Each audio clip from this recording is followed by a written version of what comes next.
안녕하십니까 여러분. 수요 강의 사무엘상 3장 함께 보도록 하겠습니다. 여호와께서 사무엘을 부르시다. 아이 사무엘이 엘리 앞에서 여호와를 섬길 때에는 여호와의 말씀이 희귀하여 이상이 흔히 보이지 않았더라. 사사 시절의 때는 하나님의 말씀이 워낙에 사람들이 자기 멋대로 살다 보니까 하나님의 말씀이 희귀할 수밖에 없겠죠. 하나님의 말씀을 따르고 경험하고 누려야 이 말씀의 능력이 퍼져나가는 것인데 사람들이 다 자기 멋대로 살았다고 사사기에 써 있잖아요. 그러니까 하나님께서 하시는 일, 하나님께서 보여주신 이상이 흔히 보이지 않았다. 당시 현실을 잘 반영하고 있죠. 엘리의 눈이 점점 어두워가서 잘 보지 못하는 그때에 그가 자기 처소에 누웠고 하나님의 등불은 아직 꺼지지 아니하였으며 사무엘은 하나님의 귀에 있는 여호와의 전 안에 누웠더니 여호와께서 사무엘을 부르시는지라 그가 대답하되 내가 여기 있나이다 하고 엘리에게로 달려가서 이르되 당신이 나를 부르셨기로 내가 여기 있나이다 하니 그가 이르되 나는 부르지 아니하였으니 다시 누우라 하는지라 그가 가서 누웠더니 여호와께서 다시 사무엘을 부르시는지라 사무엘이 일어나 엘리에게로 가서 이르되 당신이 나를 부르셨기로 내가 여기 있나이다 하니 그가 대답하되 내 아들아 내가 부르지 아니하였으니 다시 누우라 하니라 사무엘이 아직 여호와를 알지 못하고 여호와의 말씀도 아직 그에게 나타나지 아니한 때라. 엘리는 자기 처소에 누워 있었고요. 사무엘은 하나님의 등불이 꺼지지 아니하였으며 이게 시사하는 바가 있습니다.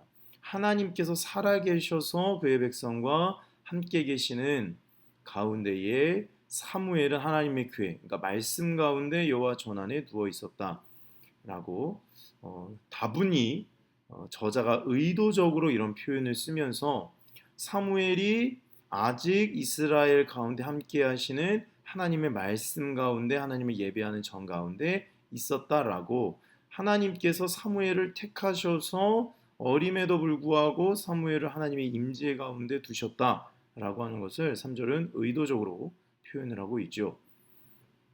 그래서 여호와께서 사무엘을 두 번이나 부르셨는데 사무엘은 아직 하나님의 말씀을 어떻게 임하는지 잘 모르는 아이잖아요. 그래서 두 번이나 엘리에게 가서 나를 부르셨습니까? 너무나 유명한 사건이죠. 아니다. 가서 누워라. 근데 세 번째 또 그 일이 일어나니까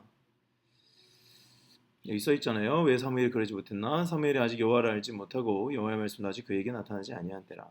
그러니까 이 7절을 통해서 우리가 알 수 있는 것은 우리가 하나님의 임재 가운데 이렇게 3절처럼 머물러 있으면 하나님께서 우리를 찾아오신다. 하나님의 말씀이 우리를 파고든다.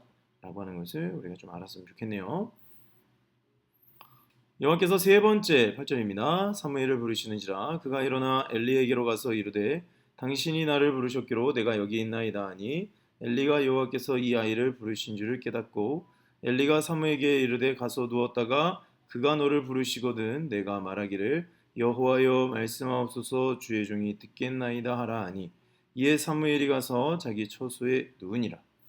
여호와께서 임하여 서서 전과 같이 사무엘아 사무엘아 부르시는지라 사무엘의 말씀 없어서 주의 종이 듣겠나이다 하니 그러니까 우리가 이 부분을 통해서 또 배울 수 있는 것은요 엘리가 우리는 굉장히 평가절하하기는 하지만 사무엘이 하나님 앞에 서는 법을 엘리를 통해서 배웠다는 것 이것이 우리에게 시사하는 바가 있습니다.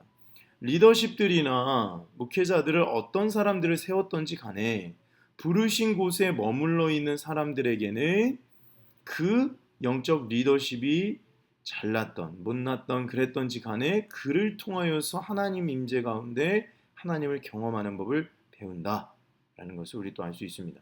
그래서 다윗도 그랬죠. 사울이라고 하는 정말 말도 안 되는 리더십을 가지고 있는 사람을 섬김을 통하여서 하나님 섬기는 것이 무엇인지 배웠고 사무엘은 엘리라고 하는 어떻게 보면 좀 무능력한 자기 아들 관리를 제대로 못한 이 제사장에게 하나님 앞에 서는 걸 배웠다는 것입니다.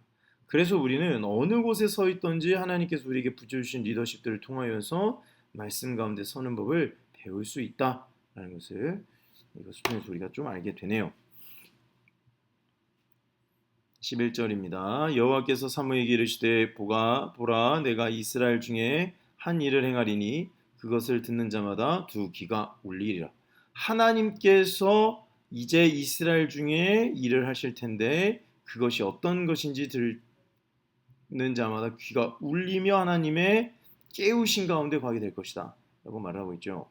내가 엘리의 집에 대하여 말한 것을 처음부터 끝까지 그날에 그에게다 이루리라. 내가 그의 집을 영원토록 심판하겠다고 그에게 말한 것은 그가 아는 죄악 때문이니 이는 그가 자기의 아들들이 저주를 다청하되 금하지 아니하였음이라라. 엘리가 심판받는 이유는 하나죠. 아들들이 저주, 하나님의 전을 더럽히고 음행을 행하는 그 모든 것들을 금하지 않고 그냥 놔뒀다는 거예요. 그러므로 14절 내가 엘리의 집에 대하여 맹세하기를 엘리 집의 죄악은 제물로나 예물로나 영원히 속죄함을 받지 못하리라 하였더라. 사무엘이 아침까지 누웠다가 여호와의 집에 문을 열었으나 그 이상을 엘리에게 알게 하기를 두려워하더니 엘리가 사무엘을 불러 이르되 내 아들 사무엘아 하니 그가 대답하되 내가 여기 있나이다 하니 그가 이르되 내게 무엇을 말씀하셨느냐 청하오니 내게 숨기지 말라 내게 말씀하신 것을 모든 것을 하나라도 숨기면 하나님이 내게 벌을 내리시고 또 내리시기를 원하노라 하는지라.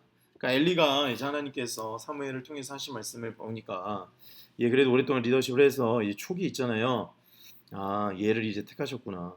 이제 나의 시대는 저문 거구나. 그럼 나의 처분이 어떨까? 이 눈치를 챈 겁니다. 그래서 말해달라고 했죠.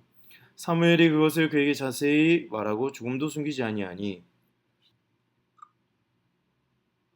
그가 이르되 이는 여호와이시니 선하신 대로 하실 것이니라 하니라. 그래서 엘리는 하나님께서 하신 말씀을 이제 그대로 이룰 것이라고 하는 것을 잘 받아들였죠. 사무엘이 자라매 여호와께서 그가 함께 계셔서 그의 말이 하나도 땅에 떨어지지 않게 하시니 단에서부터 브엘세바까지 온 이스라엘이 사무엘은 여호와의 선지자로 세우심을 입은 줄을 알았더라. 여호와께서 실로에서 다시 나타나시되 여호와께서 실로에서 여호와의 말씀을 사무엘에게 제기를 나타내시니라. 그래서 이제 사무엘을 통하여서 이제 민중 리더십이 재편이 됩니다. 그래서 한나와 그의 헌신을 통하여서 그녀의 헌신을 통하여서 바쳐진 사무엘이 하나님 나라의 영광을 재건하기 위한 리더십으로 부르심을 받죠. 그래서 사무엘을 순종했고 사울과 다윗에 이르는 그런 왕권 시대를 여는 일을 감당하게 됩니다. 우리가 이 말씀을 통해서 배울 수 있는 것은 첫 번째, 우리 하나님은 어떤 분이신가? 큐티 세미나 할 때 봤죠? 하나님은 말씀하는 분이시다. 두 번째, 하나님은 또 어떤 분이십니까? 하나님은 신실한 주의 종을 찾으시는 분이시다. 오늘 새벽에도 봤죠? 중보자를 찾으신 하나님. 세 번째, 그가 하실 일을 말씀해 주시는 하나님이시다. 그를 드러내시고 찾으신 사람에게 본인이 하실 일들을 가르쳐 주심으로 말미암아 하나님께서 하실 일을 온전히 감당하고 준비할 수 있도록 인도하시죠. 그것을 우리는 사무엘을 하나님께서 어떻게 인도하셨는지를 살피면서 알 수 있었습니다. 그래서 오늘 말씀은 이제 새로운 리더십을 사람들이 집중하는, 사람들이 주목하는 사람을 리더십을 세우시는 것이 아니라 하나님 보시기에 합당한 사람, 하나님이 집중하고 계시는 분, 그 사람을 사용하신다는 거예요. 그게 나이가 어리든지 많든지 남자든지 여자든지 남녀노소 상관없이 하나님의 눈에 딱 걸려들면 오늘 새벽에 이사야 중보자처럼 세운 것처럼 오늘 사무엘 이 이스라엘의 새로운 리더십을 세우는 것처럼 영광의 하나님 나라의 대리인으로서 맡기신다는 겁니다. 그래서 우리가 하나님 앞에 온전히 말씀 가운데 서게 되면 하나님의 때가 되시면 사용하십니다. 그 때가 우리의 생각과는 좀 다를 수가 있습니다만 반드시 하나님께서 말씀 가운데 삶을 도전하는 사람들을 지금도 찾고 계시다는 거 꼭 기억하시면서 기도하겠습니다. 하나님, 오늘 어린 사무엘임에도 불구하고 하나님이 찾으시는 주의 종으로서 이 어린아이를 택하셔서 사용하시기 시작하는 것을 보았습니다. 주여, 우리가 나이가 많든지 적든지 남자이든지 여자인지 상관없이 하나님께서 쓰시는 그 놀랍고 아름다운 경험을 할 수 있도록 또한 우리의 삶의 모든 여정을 주께서 인도하시니 주의 능력을 덧입혀 주신다는 것 또한 우리가 알므로 깨달음으로 여호와의 영광을 날마다 누릴 수 있는 우리 은혜교회 성도들 한 분 한 분 되게 해 주시옵소서. 감사합니다. 예수 그리스도의 이름으로 기도하였습니다. 아멘. 사랑하고 축복합니다. 내 새벽에 또 만나겠습니다. 감사합니다.